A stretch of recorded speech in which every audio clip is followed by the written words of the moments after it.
Hello everybody, I'm Dan Murrell here with my review of Michael, the Michael Jackson biopic, which is one of the most hotly anticipated movies of the spring. Michael is directed by Antoine Fuqua, who brought us Training Day and the Equalizer films. It's written by John Logan, the writer of Skyfall, Hugo, and Gladiator, among others. And it's co-produced by Graham King, who is also a producer on Bohemian Rhapsody, a movie that I think this movie shares some commonalities with and may actually perform as well as. Another one of the film's three main producers is John Branca, Jackson's former manager and the co-executor of his estate, who's also a character in the movie played by Miles Teller. Either this role was cut way down when the film was restructured, or Branca's role as producer allowed him the privilege of vanity inclusion in the film and the casting of a name to play his small role. And the many executive producers of the film include Michael Jackson's oldest son and several of his siblings. I think that expectation setting is important with movies, and with so many people behind the scenes of this film that are part of Jackson's family and or estate, I think it's important to know going in that if you're expecting a deep look into Michael Jackson's psyche, or even something that challenges his image or his public persona in any way, that's not what you're getting here. Michael is a movie that is 100% devoted to gilding his legacy as one of the most successful and popular artists of all time, depicting his rise to fame and his coronation as the king of pop. By design and legal necessity, anything controversial is omitted entirely, and that opens up the discussion about this film really into two different areas: the quality of Michael as a film and the existence of Michael as a concept. As a film critic, I think my main duty is to evaluate this movie as a film first, which I'll do, and we'll talk about the rest after that. Playing Michael Jackson would be a hefty responsibility for any actor. I mean, how do you believably pretend to be one of the most famous people to ever walk this planet? But Jaafar Jackson not only has the weight of playing Michael Jackson on his shoulders, but also the familial weight of playing his own uncle, plus the pressure of taking this on as his first ever acting role. It would be pretty easy to crack under that pressure. I think anybody would. But I think that Jaafar Jackson acquits himself pretty well in the role. I did believe him as Michael Jackson, which is a role that he gets more comfortable with as the movie goes on. He nails his uncle's dance moves, which is no small task. And his acting, I think, is acceptable to actually pretty good. This is not the kind of transformational performance that we saw from Rami Malek in Bohemian Rhapsody or Taron Egerton in Rocketman. But this movie would have failed if Jaafar Jackson wasn't up to the task. I think that he was, and he puts in a strong, if not exceptional, performance. The script for Michael feels like it comes straight off of the biopic assembly line. After a brief look at where we end up with Michael at the height of his bad fame, we flash all the way back to his childhood as part of the Jackson 5, the band comprised of Michael and his brothers that launched them all to fame before Michael's solo career. And we also meet Coleman Domingo as Joe Jackson, Michael's domineering father who's determined to break the family out of their working class roots by working his kids as hard as possible and punishing them when they step out of line. Domingo plays this part well, though I think it's written somewhat one note. Nia Long as Katherine Jackson, Michael's mother, mainly looks worried while Joe is in the room and gives Michael the support he needs when Joe's not there. I don't know what the actual dynamics between the Jackson parents were, but I would have liked to have seen a little bit more development in the film. Of course, none of this is news to anyone even tangentially aware of Michael Jackson's life story. It's been written about and depicted in TV movies and spoken about countless times. And Michael doesn't really scratch beyond the surface when it comes to Jackson's childhood or anywhere else, really. For the first 2/3 of the film, Michael flies through the years, depicting the biggest events in Michael Jackson's life in a scene or two before moving on to the next thing. There are some scenes devoted to Michael's discomfort with his appearance, including the size of his nose and subsequent nose jobs, as well as his vitiligo, but they seem to be included solely because they're not able to be ignored, even in the movie's limited time frame, and the movie doesn't linger on these things, nor is there much exploration of the overwhelming stress that came with his immense fame, a topic that Jackson himself explored in his music, even in the bad era. This rapid-fire surface-level pacing is most evident when Michael is conceiving of and recording his legendary solo album, Thriller. We get basically one scene of writing, one scene where he invites gang members from the Bloods and the Crips to watch him come up with dance moves to beat it, which is a bizarre compression of actual events, a pretty much shot-for-shot recreation of the music video to Thriller, and then a wrap-up scene with a record executive where we learn that the album is a huge success and Michael's now the biggest star in the world. At least that scene does touch on Michael's difficulty getting his music videos played on MTV as a black artist, but you could have gone so much deeper. I actually think that the making of Thriller would have made a better movie on its own. It captures Michael Jackson at a crucial time as he was breaking away even more from his family, and still could have depicted the tension between him and his father.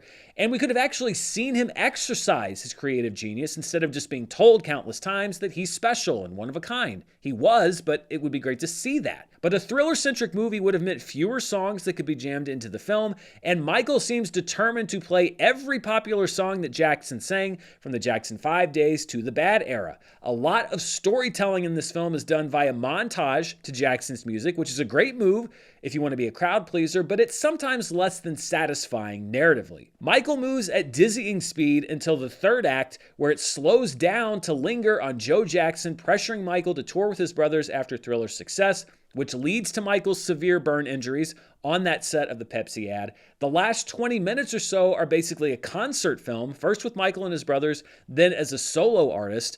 And this culmination is similar to Bohemian Rhapsody, but in that film, the story all led to the band's performance at Live Aid. Here, the performances just seem like the film had to find a stopping point, which actually isn't too far from the truth. It's no secret that Michael originally began and ended with the 1993 police raid on his home after he was accused of abuse by a 13-year-old boy, but after the estate discovered that a previous legal agreement prevented them from depicting these allegations, the film had to be partially reshot and restructured. Instead, the movie ends long before those events, and while this retooled third act doesn't stop the film in its tracks completely, it does make the pacing uneven. It's probably the best version of having to completely redo the third act, but it's still an awkward fit. The movie just kind of ends, although there is some on-screen text teasing that the Michael Jackson story may well continue in another movie. Aside from Jaafar Jackson and Coleman Domingo, the rest of the performances in the film are good, but not many of them are allowed to linger long enough to leave much of an impression. Giuliano Valdi is good in the film's first act as young Michael, and Kaylin Durrell-Jones as Michael's longtime bodyguard Bill Bray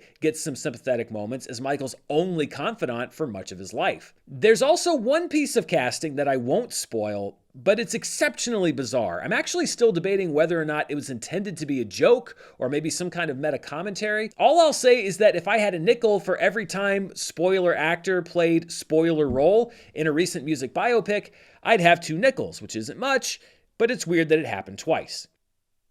Regardless of your thoughts on Michael Jackson, the man, it's tough to debate the impact of Michael Jackson, the artist. I was born in 1983, and for the first 10 years of my life, I lived in a world where Michael Jackson was the most famous, most popular person in it. My late childhood and teen years brought the allegations that were made against him, and my adulthood saw the era where he became an oddity, but it's undeniable that for a time he was, for lack of a better word, idolized, including by me when I was a kid, and he still is by a lot of people around the world. And that's where the discussion about this film begins to turn from Michael as a movie to Michael as a concept, as a piece of art that unapologetically exists to build and sustain Michael Jackson's legacy as an artist and as an icon. For those who still worship Michael Jackson, I think this movie is going to be loved. I mean, this is an opportunity to see him at his height as an exceptional writer, singer, and dancer who overcame difficulty in his life to transcend all previous concepts of fame and artistry, who cultivated a legacy of kindness, and who made music that to this day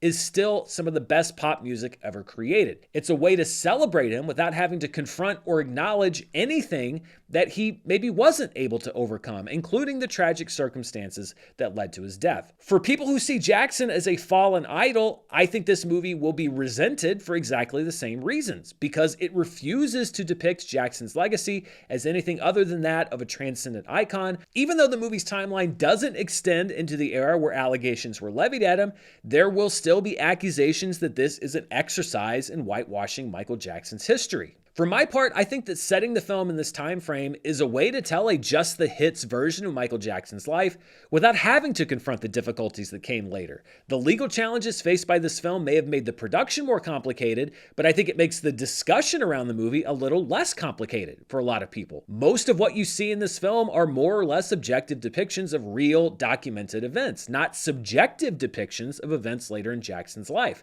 Whether or not you support this approach is entirely up to you. Ultimately, though, that conversation stands alongside but apart from Michael's merits as a standalone film. And that's where I think my role as a critic lies in judging the movie. And I think that as a movie, Michael is a well shot and directed, pretty well acted, energetic movie that also fails to break the mold that's been cast by countless biopics that came before it.